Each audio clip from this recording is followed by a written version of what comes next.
Hi guys, my name is Titi Lokwe Macaulay and we're on the Journey to Sisu podcast. I tell every salesperson I made that mistake consistently in my career in sales. Have a product that works, then hire right. You must hire people who know how to sell, who have the passion for sales. Then communicate what the expectations are from day one. You never stop starting fresh conversations, no matter how high you're flying. If you master the art of sales, you can sell anything.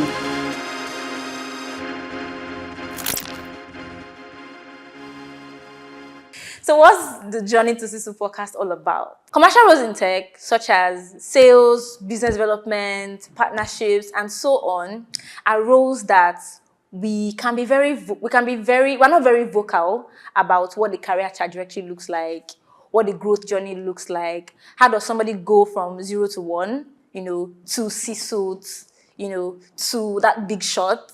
And so sometimes it makes it look like these roles do not have so much to offer, unlike other very popular roles. And so we're starting the Journey to C-suite podcast to create avenue for newbies, for mid-level guys, for everyone who's interested in exploring these career journeys. And so this is going to be an interesting journey.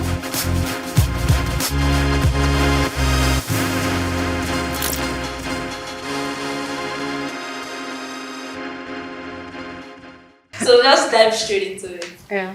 So how are you really doing today? I'm fine. I've been through a lot. Yeah. Trying to get here. Yes. And all of that. Yeah. How are you really doing? I'm fine. I'm good.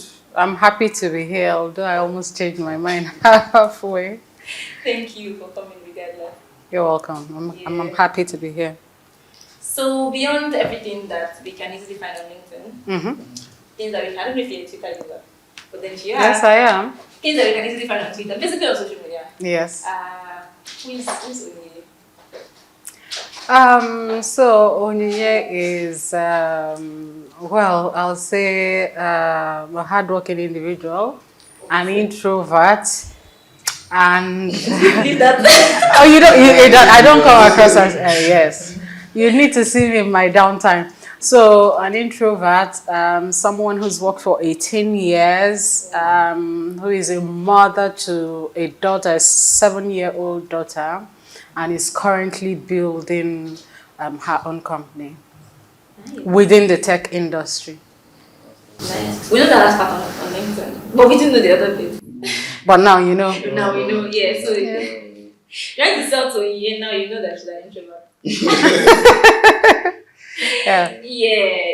So, describe yourself in 5 words. Calm when I want to be. I'm rational. I'm quite calculated. I'm intelligent, and I'm streetwise too. I like that. Yes. That's a good one. Yeah. Cool. There's a difference between being intelligent and between being street smart. Yeah. So when you get to the streets, you get to get down to their level and interact, think the way they think, and be able to navigate that. It's a different world entirely. You sound like somebody that kicked off selling FMCG products. Well, I kicked off. Growing up, I did a little bit of selling. I sold, like all my life, I've been a salesperson. I remember my parents were both teachers at some point. My father navigated into federal civil service. So, it wasn't a lot of income. So to augment we had to sell things. I remember my mom used to make buns and sell buns. Growing up, I was the biggest of I was the second child. I am the second child. I was the biggest of all my siblings. So you see me and my older sister, it looks like I'm older. So most of the heavy lifting responsibility-wise fell on me, and we were 4 girls first, then a boy. So I used to make the buns, wake up at 5 a.m. to mix and make it, and then my mom used to distribute. So if she's going to school, the people who are selling who are on her way to school, she'll take and drop. Everybody on your way to school. All of us, we used to walk to school. Yes, you carry your own. It's already labeled. You carry, you go on your way and you drop. And then I always went the extra mile. I'll drop my way on my route to school and carry the one I sell. During break, I'm going from class to class. And oh yeah. When she finished that, I started my own business. I started frying granite and I'll tie it and go to school and sell. Nice. And then when I went into the university, I met my auntie's friend who brought in clothes to sell. I used to travel from Nsukka to Enugu to carry her clothes, come sell, go and give her money. So it's not like, it's not today. So the street smartness is from years of doing the hard work, putting in the hard work and learning how effort and reward tie together. So when I'm going into something, I see a clear path to what I need to do, the effort I need to make, and I'm seeing the reward. And one thing I've learned is in tech, although we've not gone into tech, if it's been done before, don't reinvent the wheel, just replicate and give extra service. People will pay a premium for extra service. It's always good to replicate what has been done, then find ways to make it better and solve more need, and people will. And the interesting thing about that is for people that just develop on what other people have done, it's easier because the pioneers, they would have gone on ahead and then suffered the first what do they call it? I think first to market problem. First mover. It's not advantage now. It's disadvantage because you have to. Problems that you have to face and then overcome, and then you are literally clearing the bush of people that are coming behind. Yes. So this ones are coming, seeing all your mistakes, and then you fought all the battles. They just come, improve on it, and then they move. So yeah. So what's the first thing people? What are the things people misunderstand about you? So that's an easy question to answer. People misunderstand. People think that I am a tough nut to crack. Yeah, I thought so too. Yeah, right. People think I'm a tough nut. People generally think I'm a mean person. I don't know why, but when I meet people, it's easy to tell the next person who doesn't know me, oh, she's the meanest human being, and they will believe. Yes, because I think that is the first impression. It used to bother me, but it doesn't bother me anymore, right? But when you get to know me, I've had situations where people said, "You're not who they said you are." And, it's when I say I'm an introvert, it comes from my reluctance to make new acquaintances. When I came in here and we're all laughing, and because this is pre-booked to engage, I have to engage, so I'm mentally prepared for it. If I walk into a room where there's people and I sense somebody who is eager to chat me up, one of the things I pray for when I enter a plane is not to have a chatty neighbor, because when I look forward to that flight, it's just a time, it's just me. I'm alone, and it's me, my thoughts, and So I don't know whether that's what people read, my reluctance to make. When I have a few friends who are so chummy, and to allow somebody break into that circle and get to know the person, it's not something I like doing often. So it may come from there, it may just be they don't like my face. Either way, we move.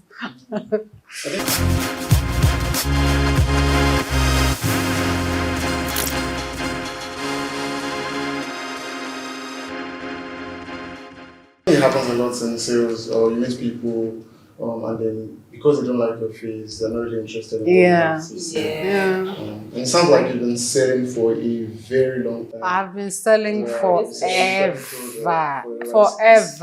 It's been a way of life for you all through. So aside from my professional career, I started in 2006, 7. I think it was 2006. I know I graduated from the university in 2004. I served in 2005. I think it was early 2007. I went to Intercontinental Bank, their training school, my first job. It was operations. I started as a bank teller, the people that pay. From there, I did some, what do they call the chief tellers then? The cash officers. So relief duty for cash officer. Then they scrapped degree holders being tellers, moved all of us to marketing. So that was where I started my marketing. Professionally, I started and honestly, I went to HR, I fought to come back to operations. I am so glad that the head of HR refused that at that point, because what would have been my career path now? I would have still been. What does I have friends who have been in operations. Where do they go to? Well, like, where do they go to? You can only. It's just more people to supervise. Career path is more. There is more people to supervise, doing exactly the same thing, and being in charge of more people, and then doing exactly the same thing. If you've done it on day one, you've done it on day 1,000,000. It's the same thing. Then they just keep promoting you. Sales, you can make the same argument for sales, really. But the point about sales is that it widens your horizon. It grows your network. It grows your network. You're able to, and if you master the art of sale, you can sell anything. If you master the art of sale, you can sell anything. It lies within the ability to connect emotionally, build a relationship, and then be able to address a pain, not only a pain that the customer knows they have, even one they are yet to know that they have. You connect emotionally and build a bridge to make the sale. So for me, and it took me a lot of time to come to this self-awareness. It's not something that came to me on day one, right? And from Intercontinental Bank, I moved to Standard Chartered Bank. From Standard Chartered Bank, I moved to Providus Bank. From Providus Bank, I moved to InterSwitch. From InterSwitch, I started Providus Bank, Pioneer Staff. I started Board Pay, Pioneer Staff. And then after Board Pay, I had experience of being in an industry, like a unicorn, like InterSwitch, products in tech. Like I tell people, if you want to start in tech, go to InterSwitch. I started there, and then I had an experience of doing startup with Board Pay. So what I did was I took that experience from InterSwitch, I took the Board Pay experience, I fused them and I said, how can I use this knowledge to advance myself as a person, a brand? And one of the things that drove my vision was my yearning, my longing for a workplace that had the kind of culture I wanted to. For me, it wasn't like, oh, the payment industry is not doing it well. It was like a work culture thing. I wanted to drive a certain kind of work culture that makes the people that work with you want to work with you, want to give their all, want to see what you're building succeed. And so far, I hope I'm communicating that enough. You've expressly done that. When you switched from banking into tech, because I have a feeling, the old switch thing started with Providus. Give you how Providus is, right? Then before you moved into InterSwitch, Providus and InterSwitch. What was that switch like for you? It was tough. Core business banking. It was tough. In fact, the day I was recruited, we were 4 that were recruited on that day. We received the offer letter. One of them is like my closest pal now that's consulting for me on this project. The other one finally reported to me in InterSwitch. She was like a newbie, like an entry level when she came. And we were in the same, 3 of us were in the same unit. Out of the 4 of us that resumed that day were in the same unit. Everybody, we got to be close. Finally, the entry-level lady reported to me.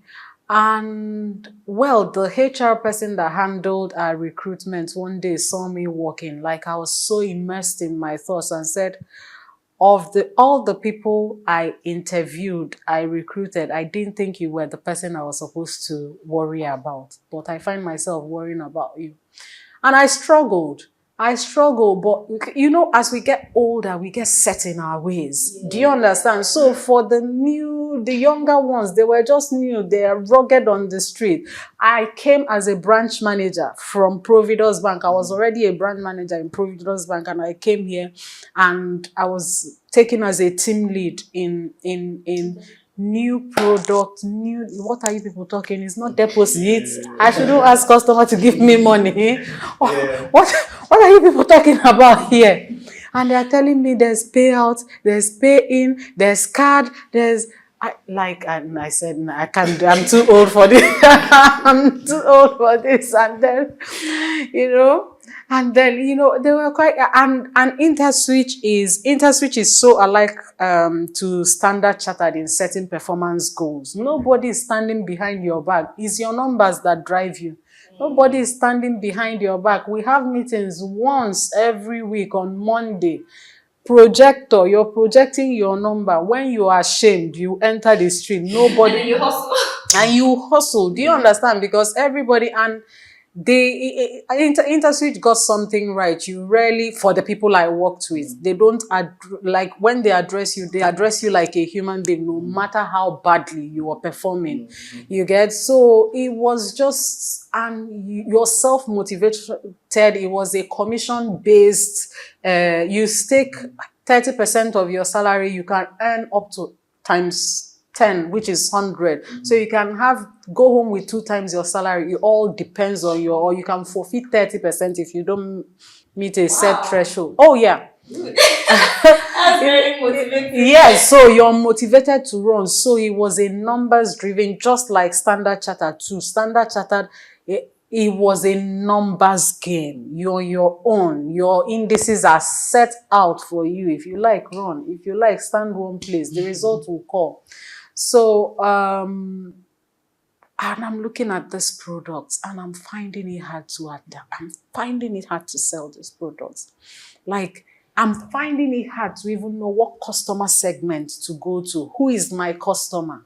To identify this customer, And I was having all these conversations that kind of like didn't pan out, but I made a mistake. The mistake I made was that I almost gave in at a point where I should have been intensifying conversations. Yeah. I just said, you know what? I can't do this. And I relaxed. And in sales, once you relax, it doesn't, oh my goodness, it doesn't take long.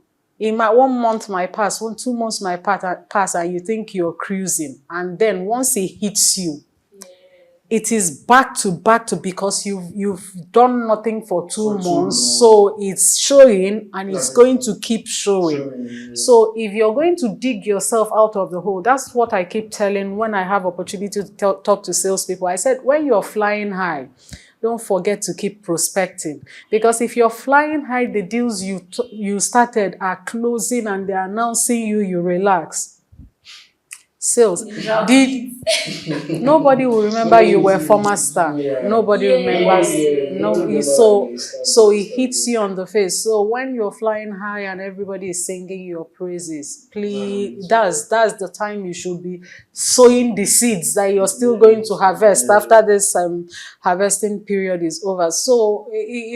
But something happened in industry. Something happened, and I don't know at what point I had that mind switch. Right? It was just like click, and I started having these conversations. I started, researching, talking to all these customers. Then we went into that COVID, the lockdown. Yeah. That year, I came out best sales star. I wasn't talking about my team. My team was best. Because as a team lead, you have your own personal budget and you have the team this thing. So it was just stellar performance, and it was just like that back to back until shortly after COVID, there was a restructuring, and my divisional CEO said she wanted to make me the head of service management for her. I migrated there, but I did well. According to her, I did very well, but it was like being in operations. It was a lot of desk job. It was a lot of coordinating. And I said, that was when BotPay came. BotPay came to headhunt me, head of sales. I said, you know what? I'll do it. and we moved.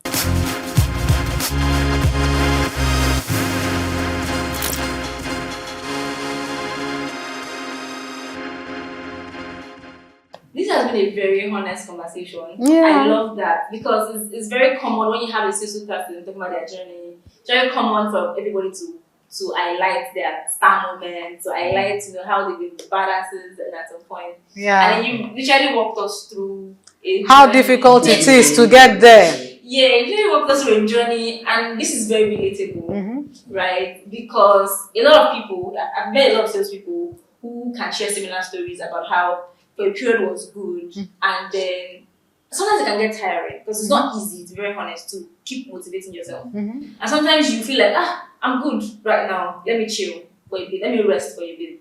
And you that you've been here, all of a sudden, you're slacking. Here. Yeah. And now the good thing about you was you didn't say, oh, I'm slacking, I'm out.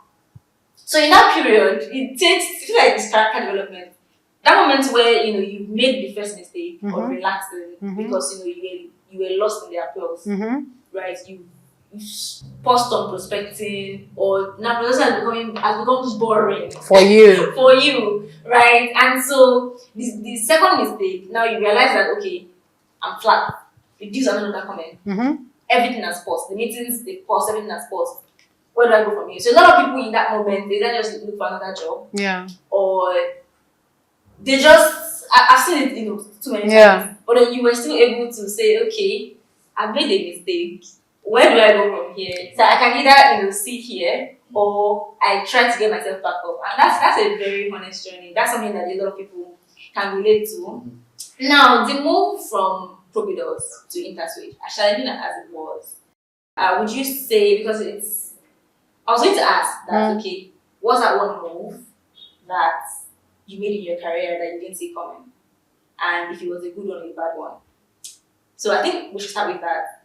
But then I was thinking, okay, this move to Providus, this move from Providus to InterSwitch, that's something. But then if the move from Providus to InterSwitch isn't it, can you... Is the move from Standard Chartered to Providus, was that one move that nobody saw coming? I joined Providus when they didn't have any stationery that was Providus Bank, but because it was yet to be approved by Central Bank, they were United Mortgage Bank. You know how we used to look for deposits? You give customer United Mortgage Bank account number in UBA or Zenith Bank to pay him money. Do you know what? I'm taking your money, I'm not paying it into your account. I'm going to pay it into a United Mortgage. Do you know how much trust that a human being will have for you to give you their money? And then when they transfer it to United Mortgage account, we now go to the bank and tell the operations people, see the teller, my customer has paid our source deposit. So my first offer letter was on United Mortgage stationery.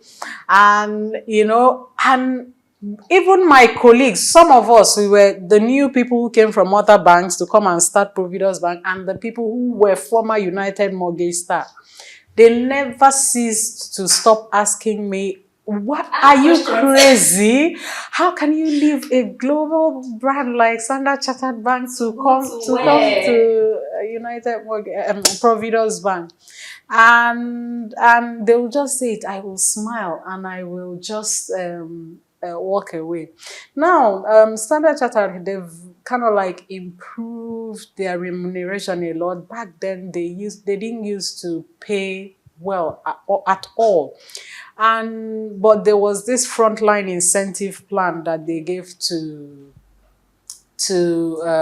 people who every 3 months they get to pay you that frontline incentive plan. But they moved me from core sales to kind of like relationship care in Standard Chartered Bank. It was just I was just having a lot of issues in my career, going from 1 year where you're stellar staff and there's a sponsored trip to Malaysia you're in Malaysia, you've heard they've moved you, they've changed your branch 3 times, and then it was just a lot. One day I'm just lying on my bed and praying, like, where am I going to go from here? And I see one of the few times I used to open LinkedIn there's this lady that's dropped me a message, please, I want you to come for interview for Providence Bank. I'm like, what is Providence Bank? I went. And I went there, just like I came in here and I was having a headache. I was having a headache that day. And then they are sitting on the interview table and they are telling me, how much are you bringing? Like, how many customers? And my face, out of pain and irritation too. And my face, and one of the ladies, she's still in Providence Bank now, says, that's you don't even look happy to be here. That was the first time I realized that my irritation was actually showing on my face. But I was in pain too. And I said to her, I actually have a headache. And I don't even know who I'm interviewing for. Oh, I'm sorry. They got me paracetamol. No, there's a new bank that's coming. It's called Providence Bank. And I said, you can't be asking me what customer am I bringing. What if I tell you the customer and the person doesn't follow me? What am I going to do? So I think a better way to have this conversation will be in your opinion, in your capacity. Do you think you can bring so and so amount? And I will advise you, not who are the customers you're bringing, because I've stared at the end of that barrel once. You go and make commitment, and your managers will use that commitment to taunt. Don't ever make commitment. That's a taunt your life. You will pass. They will hail you 100 million because the 100 million didn't come. You pass, So and that employment was done in like 3-4 days. I had that offer letter in my hand, and the hard decision was, am I for uncertainty. So, but at that point the offer was good. It was almost double my salary, and it was a good springing board because I was disadvantaged in banks. Standard Chartered Bank, their grading system is not conventional. You don't have ETE, you have Band 10, which is the lowest, 9, that's what they call. So when you go to our local banks, they try to use what you're earning to match the grade. And if they had used what I was earning there, I would be so close to entry level, I might as well go back to training school, because the pay was poor. The pay was poor. So, but going to a new bank, they were looking for staff. Coming with my experience and coming from Standard Chartered, I looked good on them. So it was, at that point, it was a risk to increase my pay scale. It was a risk I needed to take, because if I was leaving there they gave me assistant manager at Providence Bank. So if I was leaving Providence Bank to go somewhere else, it wouldn't have been lower than AM. Yes, so it suits my purpose. Well, after joining Providence Bank, my moment to know that it was time to leave, because Standard Chartered Bank is a multi-product. The deposits come themselves. It's what you use the money to do for the client. That's why. So the conversations were very rich. Mortgages, credit cards, mutual funds, fixed incomes, bonds. So the conversations were like wealth managers in Standard Chartered Bank. And during my interview here, that was what I was supposed to do, a product paper and help, because it was priority banking I went there for. But it's a new bank. Is it not if you bring deposit before you start trying to convert it to something else? So we went back to bring deposit, which was reminiscent of my intercontinental days. And in my mind, I've done this enough. It's time to move on. Funny enough, my colleague in InterSwitch that helped me come over to InterSwitch was one of my priority clients in Standard Chartered Bank. That's why it's good to sell good products. It is. Because they don't just become clients or even retain clients. Some of them go on to form lifelong relationships. Yes. Yeah. There are a lot of good things that I've gotten just because I sold to somebody. Yeah. We had a relationship from there. And today, if I need somebody's head, They will help you. Right? You're very correct. Yeah. So I feel like your move from Standard Chartered to Providus was a calculated move. Very, very. Yeah, and it was just the best decision. It was. But from the outside, It looked like would not see Nah. because they don't have all of the elements that you had, right, to make your decision. So yeah, that was a very calculated move. Yes. Yeah. Because no matter how bad it goes, by the time you move from, you've already gotten the pay, you've gotten the I have it in letter that this is my current pay now. Exactly. So if you're even if I were to go back to that Standard Chartered, they will benchmark. They can't go lower than that pay. Yeah. So it was a perfect move. Regardless of how they turned out. Yeah, that was smart. You initially said when we asked you to share yourself the final word, say you take calculated risk. Yeah. Yes, this is one of it. This is one of them. This is one of it. So how have you changed, right? Because as you move up from 0 to 1, it's not only your technical skills that improves, your personality as well. So how would you say you've changed from, the girl that initially sold one, then sold groundnut, then sold clothes, then got her first job, they went to Standard Chartered, Providus. So how have you changed as you moved up the ranks? So I will say that my latitude for taking rubbish has greatly increased, right? It makes you, as you grow and as a people manager, one of the things that has challenged me most in my life is managing people. It's not even the sales. It's when sometimes you wish, take all these human beings away, give me the budget, because you're taking away. Because as you're chasing the number, you're chasing your fellow human beings. So when you have that latitude to tolerate, sometimes, I'll give you an example. We were in a meeting, morning huddle with my engineering team, and this guy gives his update, and then they are saying something, and I said to the guy, did you hear what the CTO said? He's saying you should, and we're calling the guy. And my CTO picks up the phone and calls him, and the guy picks and he says, oh, I left. My sister said during a meeting, before I will hit the roof, come down. Hey, are you serious on this job? I didn't pay. It didn't even affect me. I just said to the CTO, please have a word with this guy after this meeting. So you things that used to matter to you they don't matter that much anymore.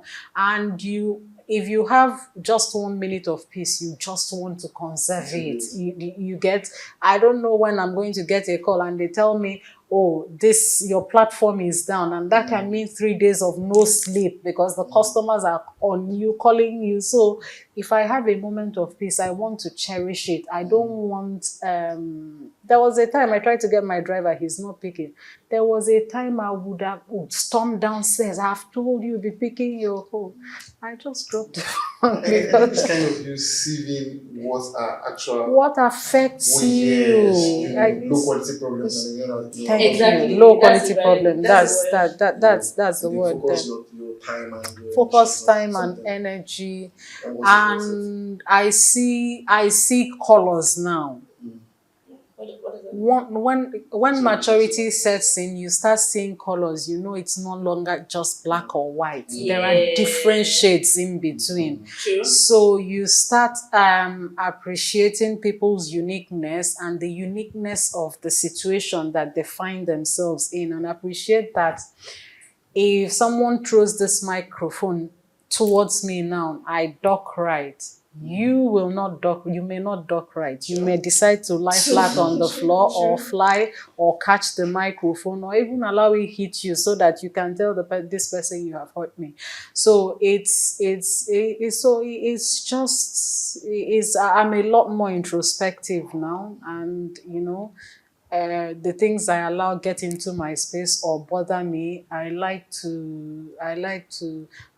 my space to be my space when the work is done, and this is my space where I like to let down. I like it to be as peaceful as possible. So that's the way I will say but I'm a hothead. You don't want to see me angry. From how calm you've been speaking. You don't want to see me angry. Right? I believe you like this. because it feels like I'm seeing myself in me, right? Yeah, we share a lot of similarities. Yeah. I am a black or white person. It's either you're smart or you're not. Yes. It's either you know what you're doing or you don't know what Yeah. you're doing. It's so like this is I'm crying because this is me like making up. But you will grow. You will grow to know smart or not. And for that person you think that there is not smart, you try to find where that person is smart. Where their strength lies, then you will see them in their real element. Right? So like when in my there are people that were recruited for something. And they are doing something else now. Yes.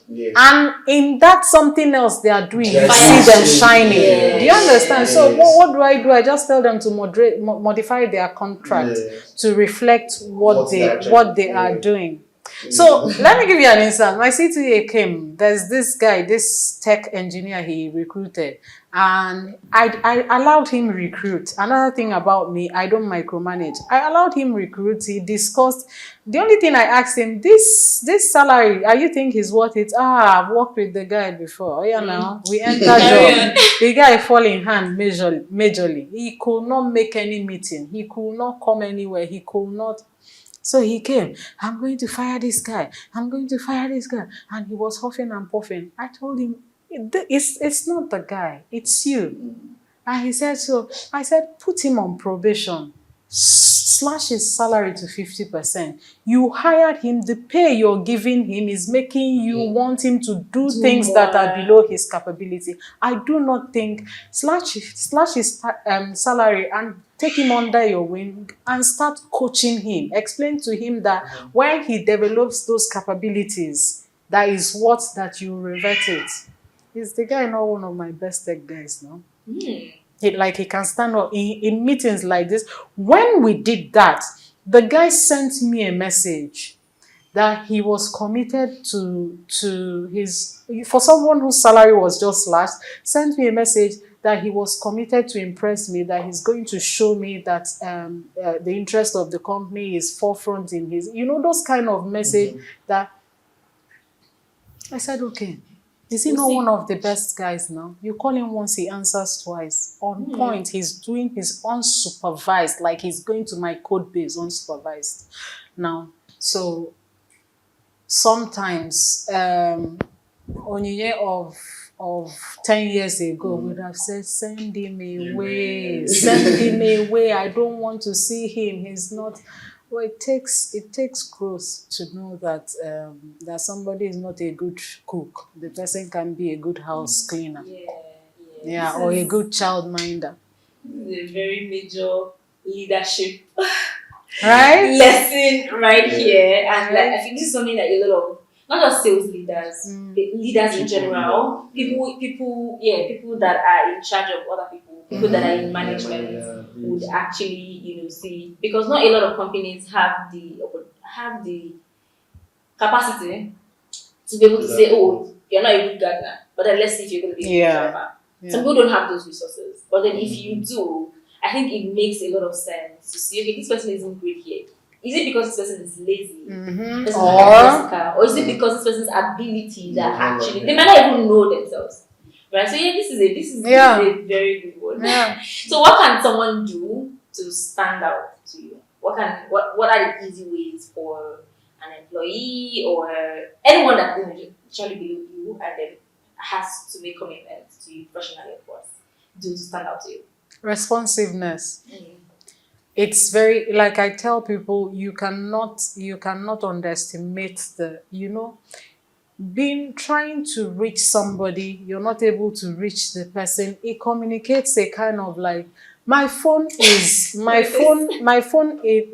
never rings unless I'm feeling sleepy and there's a delivery guy coming to my house. I turn on the ringer. My phone never rings, but my instinct is so tuned to the phone that when I turn, it's the light has come up, something is ringing.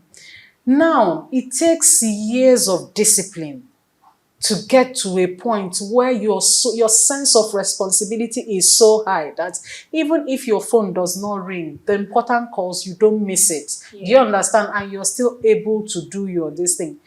I have my friend, his junior cousin. I called and called and called.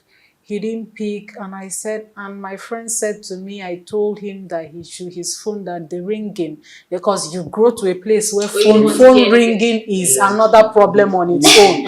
It's at a minimal level. So, and I said, no, he's not at a place where his phone should not ring. He can't feed. His phone should ring. He doesn't need peace and quiet in his life at this point. What is he using his thoughts for? People should be able to reach it. What if his money calling? He will miss the call. You get, I said you can't be advising him that you are an employer of labor. You're making the money and paying people. Somebody who is waiting for somebody to hand off to him should hear his phone ring at all times. You should be able, when there's meeting, see, there's that you're not performing, you're lagging behind, but that you're showing up on every other indices. That is what gives your manager to say, this person has expressed a sense of discipline. Let me see where this person can excel. But when meeting, pass, come work early, they there. Performance, they there. Why not answer your phone? No. Come to me, virtual meeting, your data, you're falling in and out of the meeting. Where, like, you have to give somebody something to work with. Give me something to use. Let me hold on to this and then start exploring to see if I can see much more good in you. So for me, it is responsiveness. There is nothing that drives me crazy like I'm trying to reach somebody and unpaid time. Like your unpaid time, and I can't reach you on phone, on email. Who are you? What are you communicating me? So what image are you putting? You don't. So.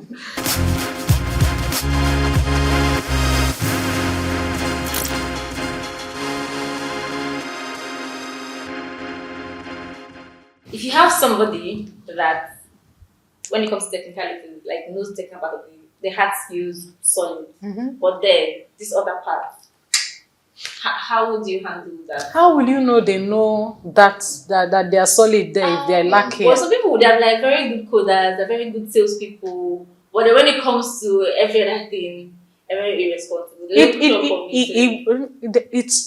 It goes hand in hand. They are good coders. How will I know? True. If I can't reach you, if you don't deliver your work on time, if you're unavailable on I tell people, like, well, a fish gets bad from the head. So most times the workplace or the general attitude of people to work is always reflective of the person leading them. What the person allows. I show up and I show out. I'm there when I need to be. When I can't be in meetings, I can decide to disappear, but I make sure I take permission. And I say, I'm not available. Can it be pushed 30 minutes? And when I show up in 30 minutes, I apologize to the whole house. I can show that sense of arrogance. And so for me, this is what is acceptable. This is what I know. This is how I would like to be treated. So for you pick that up and you run with it. You get what I'm trying to say? So you can't tell me that the person is an excellent coder, you can only fly on poor discipline for a short while.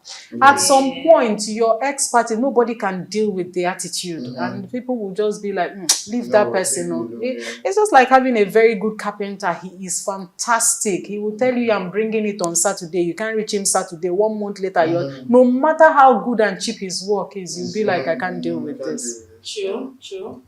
So, what has been, the aha moments in all of this since you moved into management level, and now that you're running your own company and all of that? What has been your aha moment? It depends on what I'm aha into. You can wake up every morning and decide to say aha. Well, and what has been this light bulb moment? Is it like maybe when you started your company, or So the light bulb moment in that context would have been when we started Board Pay. Like I was there. I was also like there on day one. We didn't have a product. It was, I think, 1 month or two. That's the thing with all of these new companies. I need to learn it. It was 1 month or 2 months into my stay there that our pilot product came out, and then we started going for customers. So my moment would have been the day I said, I can do this for myself.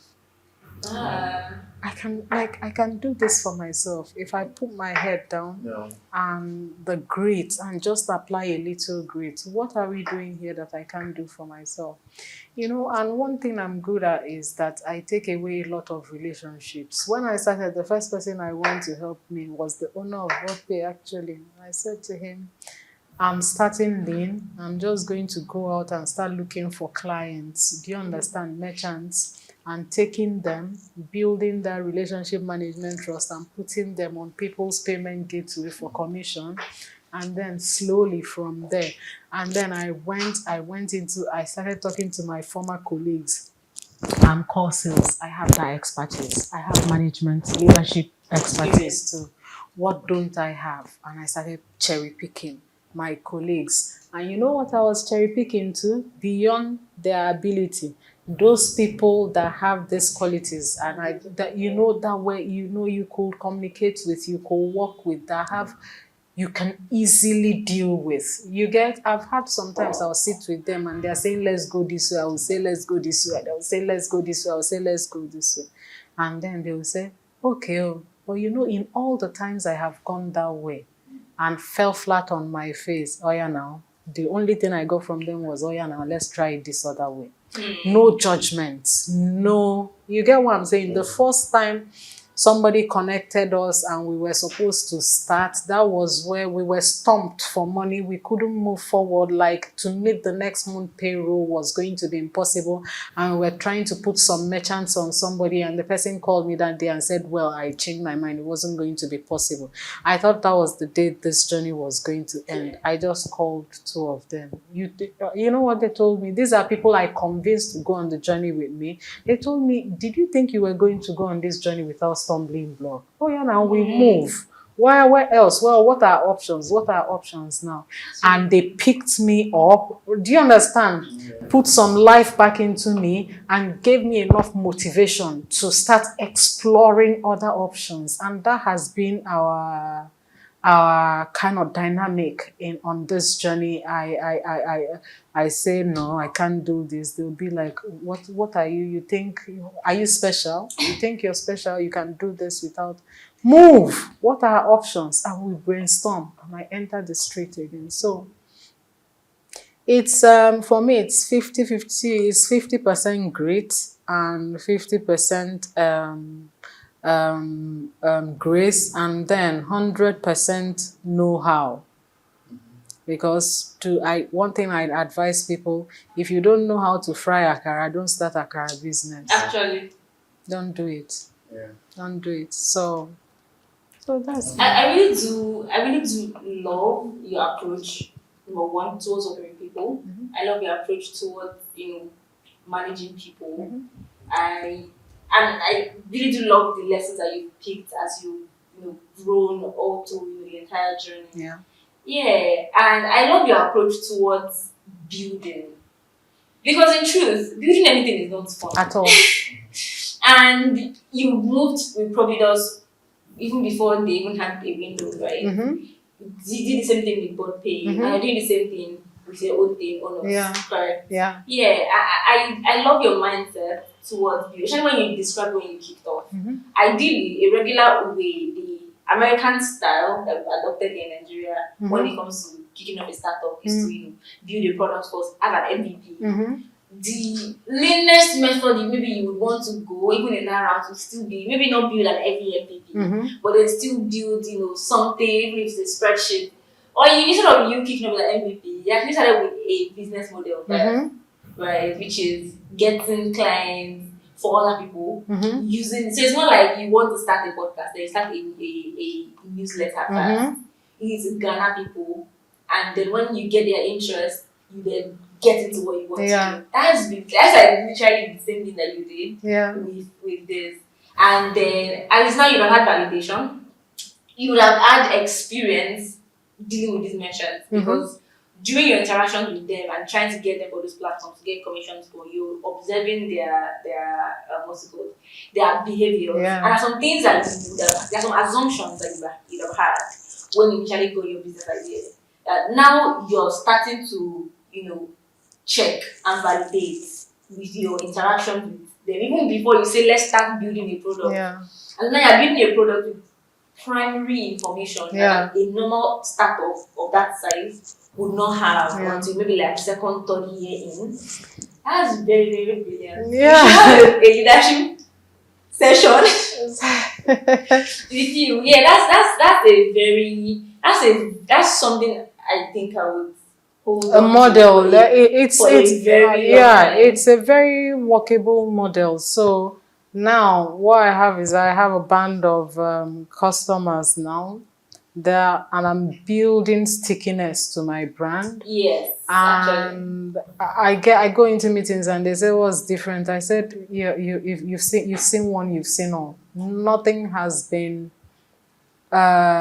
is novel in my industry, payment space, right? Although I would love to be somebody to find a new way of easing payments, but yet it's not there yet. But when you have it, where we are now, we have these customers, we're building loyalty, right? Familiarity, can do. Is there any way we can help you make your life easier? Do you understand? And things that when they go to bigger firms, maybe they're not visible there. It takes them maybe 24 to 48 hours to get maybe some attention. Support. You do it for them in 30 minutes, 1 hour, and you look for ways to make. So it's cultivating that and putting service at the forefront of who we are. This is who we are. This is how we like to be known. And we like to make you feel visible, make you feel seen, make you feel wanted. So that is kind of like the dream we are selling well. To a few now, it's a reality, and we hope to still continue that when we now want to become big, these ones will be, I'm not leaving those people. I'm not leaving these people, even when the big one. Like I have a customer that's paying me like a transaction fee. It's like he can, to put it in context, he can get his 7 naira elsewhere. I'm charging him 15 naira, and I'm telling him, I have to. He told his people, put them here. He's still with me till today, and every time he says, for me to get the people giving me 7 naira, for me to get them to talk to you, the important thing is that if I have issues, everything stops. You people stop, you make sure my issue is resolved until we move on. So that was the vision. Make no mistake, and that is something I would love to keep replicating. And my employees, the worst thing you can commit is that a customer asks a question, 30 minutes later, nobody, not even a holding response. For me, because I know when I ask a question, I'm waiting for people to respond. Nobody likes it. You're not strange. Nobody likes it. Nobody. People's time are valuable to them. Yes, so don't make people feel like. Used to getting things done fast, right? You want to check for something, you can get it within how many minutes? Yeah. Why do I have to wait for your service? Yeah, and then another is that human touch. In as much as people say, well, robots will take work. You know what? No robot is taking anything, because if you put a digital channel, you put an email, you put chat with this person, and you put phone number call. People will call first. Yes. I want to speak to a human being, right? I want a human being to give me a response. What's the status of what is pending there? So that is why I say, and sales is a very strong part of that human interaction. So it's not going anywhere. No robot is taking any job anytime soon. We touched on how you got started. We touched on your sales work. We touched on your leadership style. Even if we've not asked direct questions, but then a lot of things that you said are answered. Yes. We touched on your experience with hiring. Yeah. Now, for salespeople that are currently in mid-level, they've proved themselves, at entry level, they've grown into mid-level.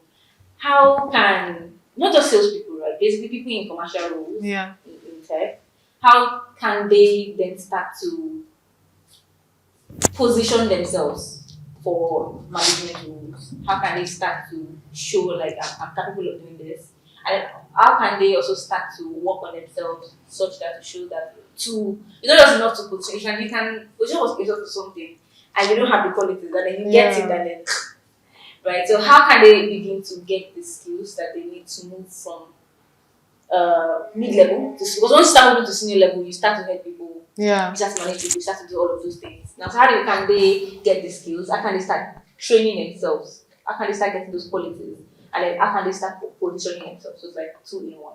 Yeah, so for me, I'm not one to do mentors. Do you understand? I'm not one to do mentors. When people say mentorship, I struggle. I struggle with that whole concept, and I find that for me, in my opinion, let me issue this caveat. In my opinion, it kind of like opens the door. It kind of like opens the door to becoming unnecessarily close with someone and divulging certain information that may not. And for some, when it's between opposite sexes, it opens certain doors that shouldn't be open, in my opinion. So I struggle with that concept of mentorship. What I like to have is you ask questions. Do you understand? Yeah. You approach people who are more, you ask questions, you watch them. One of the people who has influenced my approach to leadership was my direct boss in InterSuite.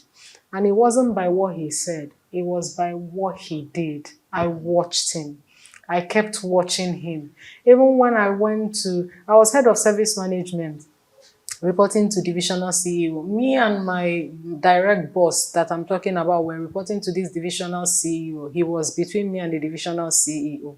And when the restructure came, as head of service management, it was no direct. When I reported to him, so much so that he embodied, do you understand? He embodied those leadership qualities, and it was something I admired about him. I'm not sure I've ever said this to him, to his face. It was something, and I watched him, and for the most part, we fought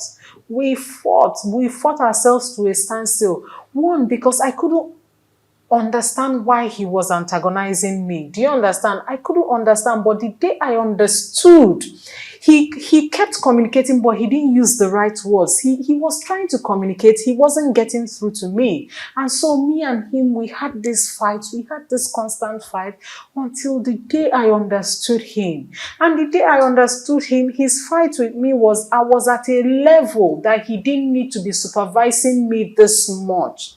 You should be able to stand on your own. And so when I would go into meetings, people will be making noise and he will call me out. And I used to think that it was personal. He was attacking me, but his point was, you're too senior to behave like this. So what he will overlook for the rest, he will not overlook. So I struggled until the day I noticed that this was what this man was trying to communicate to me. And I stepped back and I watched. And funny enough, I think this was interesting. That was also when my performance changed. Do you understand? Because when you feel like somebody is against you, you adopt a defensive attitude. The lessons will be lost. Yes. So when I was able to know that this man is saying that you're too senior for the way you're acting, I took a step back and I listened to him and I put in the effort. And it wasn't even 3 months after I put in when we were work from home, full-time, locked down, I used to call him on the phone to tell him I'm stepping away from my laptop. That was the height of my sense of responsibility. He needed to know I was in my house. What is his business? I could be sleeping.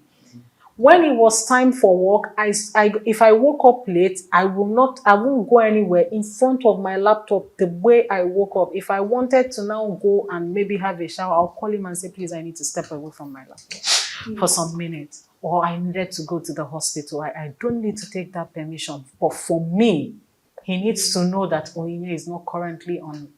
So that time there was a customer, it wasn't customer, one of UBA Marina called Mitchell, CEO of InterSwitch, to report and call. I was the account officer anyway, so she was right to call me.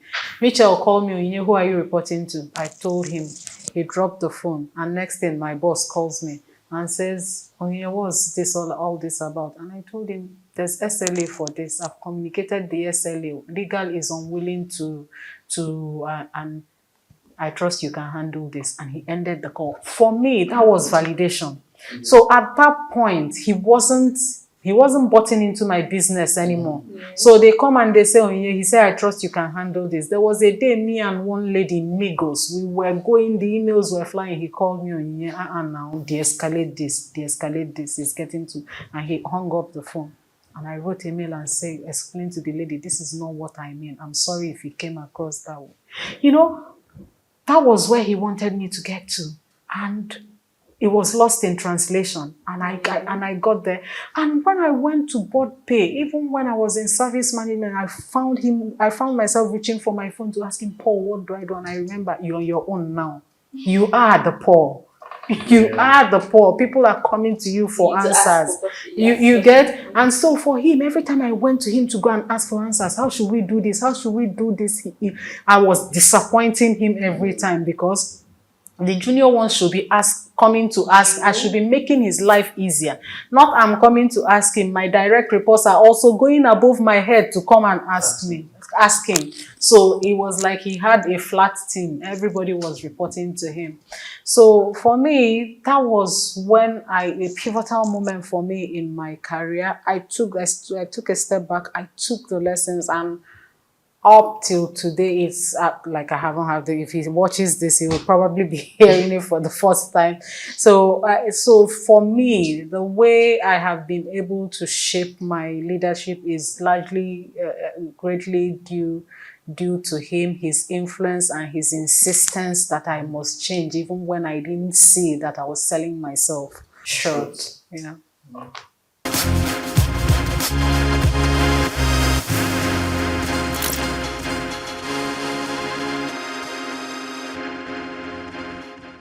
So in a sentence or two, everything that you said and experienced, what's the most effective way to lead a sales team? So the most effective way to lead a sales team is, first of all, have a product. I made a mistake. Have a product that works. Because please, what we need to stop doing is just throwing a bunch of codes together, not tested, you're not sure, and you put people and then you start frustrating their lives. It needs to be checked, right? Have a product that works, then hire right. You must hire people who know how to sell, who have the passion for sales, right? Then communicate what the expectations are from day one. And these expectations must be achievable, right? They must be achievable and broken into sizable units that someone is able to look at and say, I can do this, because it starts in the mind.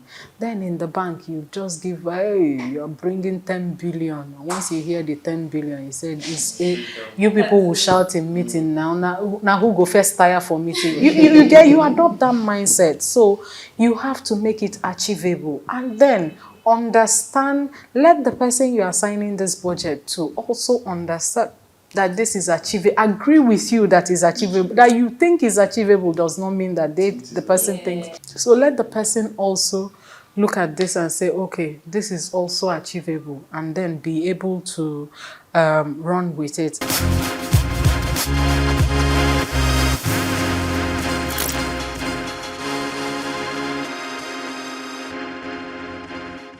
Let there be a visual reminder of where the race started, where you are. Document. CRM is a tool for people who can't afford. Use Google Excel sheet, right? You have your pipeline, the conversion rate, the deals, the percentage, the deals. If it's fresh, if you're talking to the person, if you've gotten to commercial, if you're negotiating, if you've closed it, if it's in implementation, let there be a visual. And every day there's a daily reminder to the salespeople. Do not wait until the race is finished to come, and most people will not. It's better when the person knows they are not catching up, they intensify effort. And most importantly, if they are not catching up, learn to also look, what are the issues? Is it a knowledge gap? Is it that the product is not working? Is it that the target is not achievable? Is it that they are not prospecting right? Is it that they don't know the target market? And provide tools that can help whatever salesperson be able to start meeting the numbers. Is it that there are square pegs in round holes?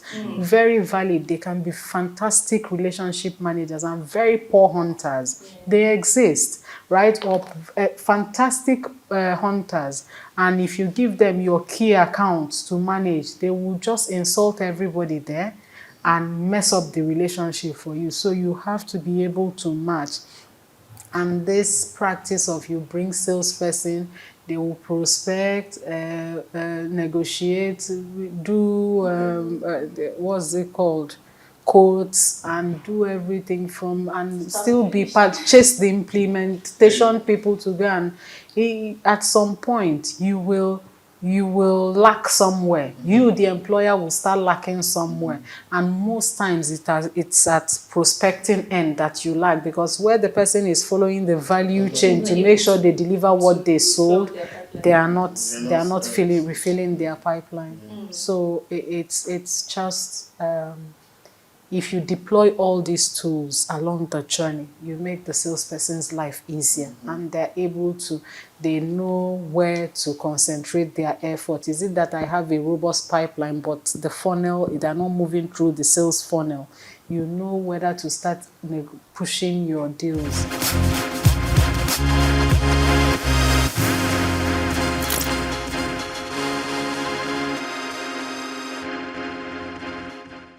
One day I went to train the people at Salesforce. Immediately I entered, they were having a conversation.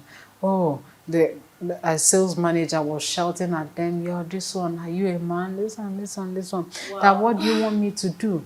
That I went to the customer and I was telling the customer, "Oh, you need to, please now, let's close this deal." And they're saying that their money MD will come back next week. There's nothing they can do. So it was before the training started, I was listening to their story. So when the training started, immediately I put up my thing. I said, let's revisit this story. What do you think you could have done better? And they were looking at me. What do you think you could have done better? I said, where could you have influenced your control in that sales cycle? At a point where they are waiting for MD to sign, unless you are that MD, or you know that MD, or you're the MD's wife, there is nothing you can do to make him pick up that pen and sign that paper. And the MD, there are a lot of things they are thinking about. If the buying that software is not critical at that point, again, they are not going to do it. He's going to say, I need this money for something else. I said, so what did you do wrongly then? And he said, I told him, where you have influence is at prospecting and moving through your funnel. If you had up to 4 or 5 of those MDs deals on their table, law of probability, one will sign. Exactly. Distributing your risk. You spread your risk. Doubling your chances of failures and then of success.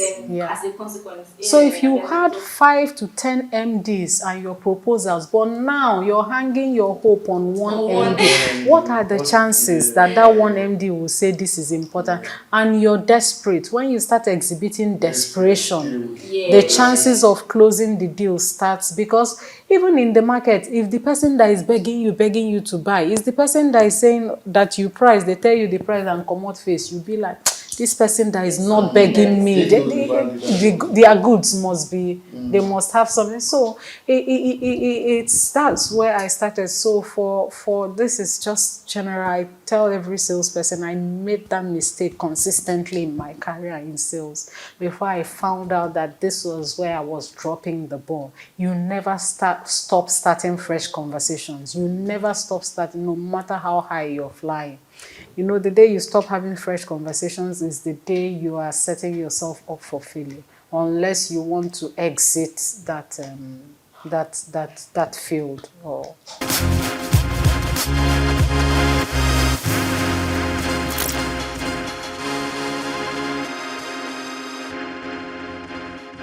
this has been super insightful, right? Most especially because you keep hammering on all of the mistakes that you made. yeah. So basically, I can tell if Onyinye needs to go back to entry level, these are the things that she would fix, right? I'll If do she differently. goes back to day one, these are some of the things that she would fix.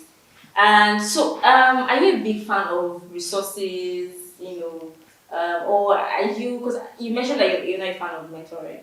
You rather than ask questions directly. But then when it comes to training and improving yourself, right, beyond the investment that the company itself does or your leader does, you as a person, from the angle of an individual contributor, what are the things that you've done? What are the resources that you used? It could be courses, it could be platforms that has helped greatly with your knowledge gaps and basically with the attitude part of your job. Okay, so I used to do this courses on Coursera a lot, and to be very, very candid, I'm not conventional that way. I've read a few books, all these self-help books, how to rich kid poor dad. It's just like trying to see life from someone's prison, right?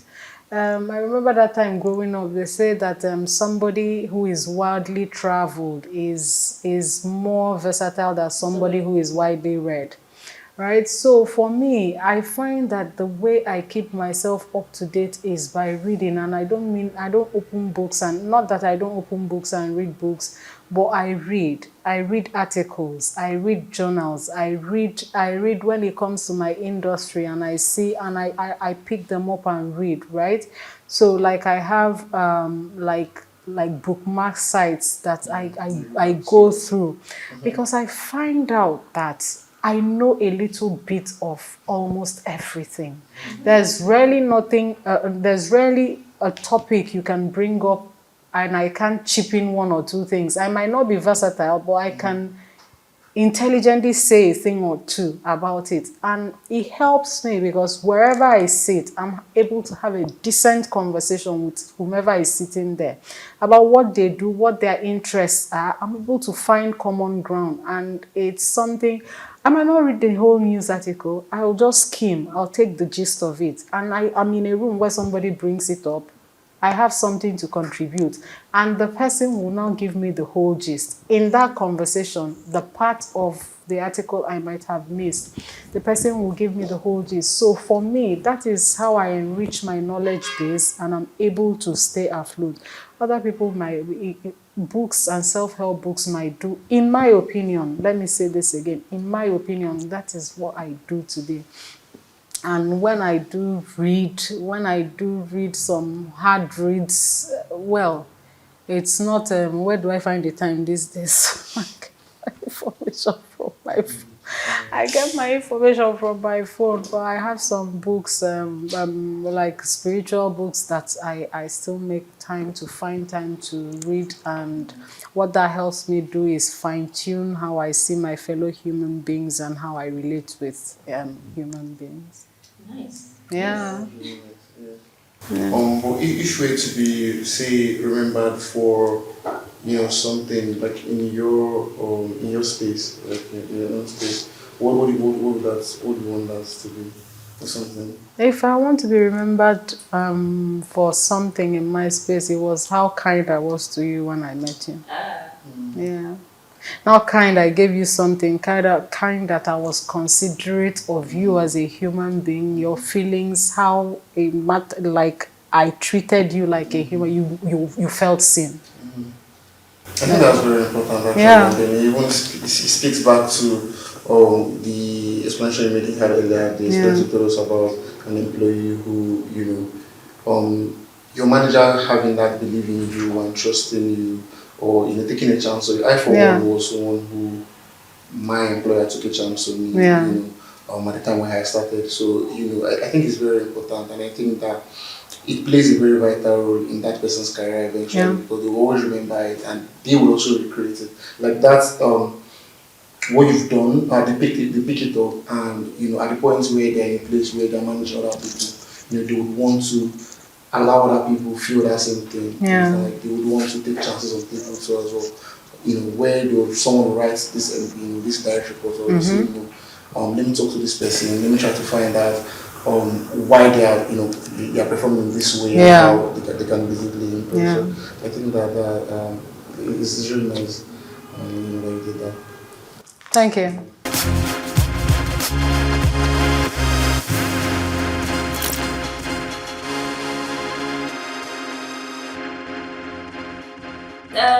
What's your retirement plan like? Do you have one? Oh yeah, maybe in the next five years. In the next 5 years, hand off my baby on us. Hand off on us to somebody who's more agile, who is younger, better suited to manage and consult. Like a sales consultancy project. I see. So between now and the next 5 years, when we're waiting to retire, what's the next step like? To really build on us to be able to stand as a brand beside its competitors, recognized both locally and internationally as a brand to be reckoned with. And I look forward to it. Of course. What's your fun side like?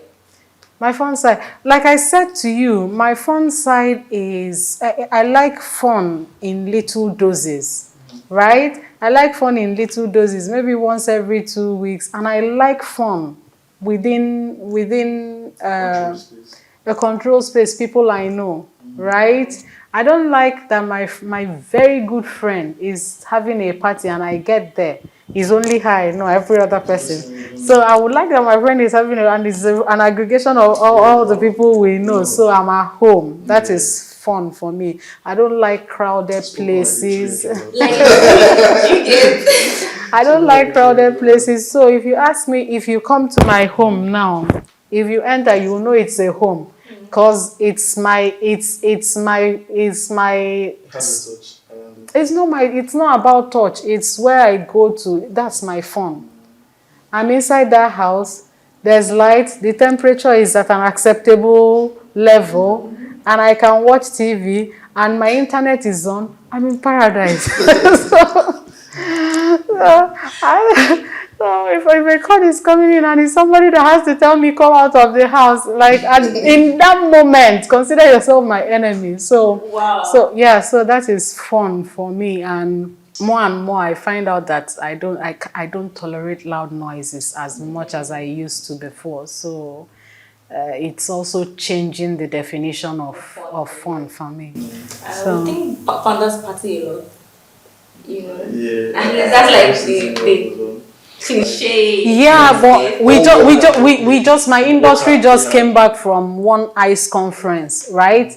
And there, Nigerians were the loudest people in every. So when we were there, right? For me, it was fun because I knew almost everybody. This was an industry event. I knew almost everybody in that moment. If you get me in that moment, oh yeah. But you see that energy. Once it goes down, don't try to bring it back up. Don't try to bring it back up. It has gone. It has gone. Thank you so much. Yeah, I had fun. We had fun. And not just fun talking to you. It's been a very boring conversation. Alright. Yeah. I didn't expect the question to be this open. And I've had a lot of learning moments. I'm sure he has as well. Yeah. Like you literally took us through the entire journey of start, the highs, the lows. Because when we're talking about our journeys, it's very common for us to focus on the highs and say, oh yeah, I did this, I did that. Paint a picture of a superhero. Yeah. You didn't just take us through your lows, because those are, oh, I didn't get it, I didn't get that.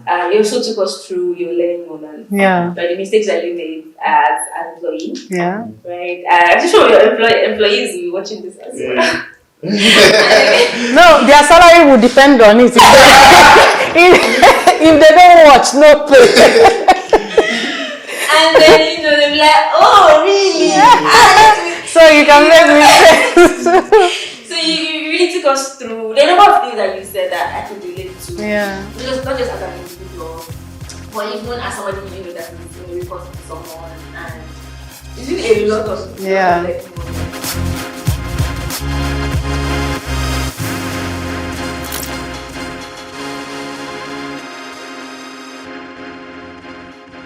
And so if you're trying to understand what your career journey should look like, if you're in a commercial role, you're trying to understand what your career journey should look like, you should subscribe right now.